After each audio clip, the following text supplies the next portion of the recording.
तपाईँ बाबाजी यो रुखमा बस्यो तपाईँलाई कति वर्ष भयो? लगभग मलाई हजुर 2.5-3 महिना 2.5-3 महिना भयो हजुर। के गर्नु अब यसै यो अब आफ्नो गरी खानु पर्यो हजुर बस्ने बास हजुर खाने घाँस त्यहीँबाट जानु पर्यो भुङदारे खोला हजुर त्यहाँबाट ठाटे खोलाबाट त्यहाँबाट आइकन एउटा केही जडामडा भएपछि लामा त्यो ल्याउनु पर्यो खानु पर्यो उता सुत्नु पर्यो। खाना कता बनाउनुहुन्छ त फेरि? खाना मेरो यहीँ पक्क छ, यहीँ हेर्नुहोस् पर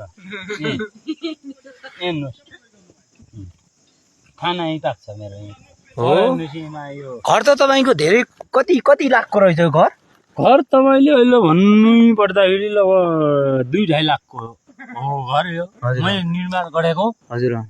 पछि अब यो भर्खर किचनमा अहिले टोइलेट छैन होइन हजुर?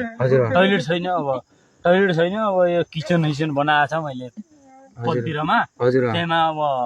त्यहीमा हल्का फुल्का अब यो नमक राखेको छ ऊ राखेको छ त्यहाँबाट अन्त त्यसै अब यसै सुत्ने मेरो म यसै अलि हो यहाँ चुलामै खुट्टा फाल्नु पर्यो यसै सुत्नु। मेन ढोकाको नक्सा चाहिँ कसले दिएको हो? यो मेन ढोकाको नक्सा चाहिँ अब हाम्रो ऊ लेक्टा सन्दा होइन टाउकेबाट तिनले दिएको हो।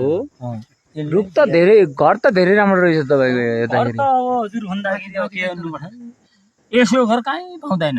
हजुर। यसो घर पाउनु भनेको भाग्यमानी हो। हजुर।